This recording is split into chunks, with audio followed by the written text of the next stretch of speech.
Bulutlar tarqadi, mana keldi bahor, qushlar sayradi, kimlarni topishtirib va kimlarni ayradi. Kecha o'qigan qizlarga bugun boshpana salon, chunki endi maktab xayr, katta hayotga salom. Unutilgan sinfdoshlar, hatto guruhdoshlarim va har kim o'z haqida qayg'urishlar endi boshlanar. Va qani bolalik do'stlaring, bitta xabar biz tugadik, yangi notanishlar sanga yaqinroq aka-ukadek. Eski hayotimdan balki xayolan to'yganmalik, Nokia'da bo'lsa ham videoga saqlab qo'yganman va misini topshirishda tan olaman kam bo'lardim. Nokia'da screenshot qilishni faqat men bilardim.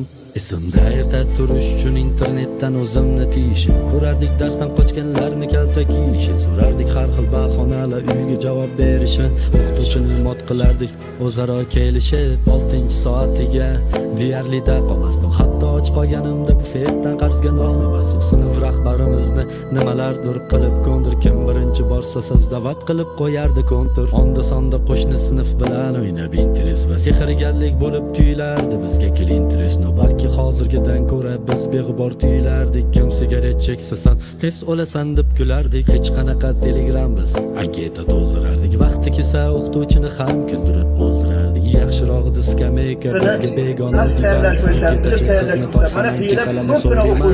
Sinda kundalikni ham yashirgan o'sha paytlar. Java o'yin Sefaruyo kachka degan saytlar esimda, ummonni bolalar yoqtirmagan o'sha paytlar. Beg'bor sutkalarda, qor o'ynab kurtkalarda yurardik, eski havorang sovet mashrutkalarda, zebra ruchkalarda zvonok qutqarardi. Esimda endi ochilgan edi paynet butkalarda, sevgi izhor qilishlar unutilmas ayb bo'lgandi. Ko'z oldimizda o'sgan nechta qizlar hayb bo'lgandi, statuslar qo'yish uchun o'kir degan sayt bo'lardi, toki aql kirganida hamma yurak mayb bo'lgandi.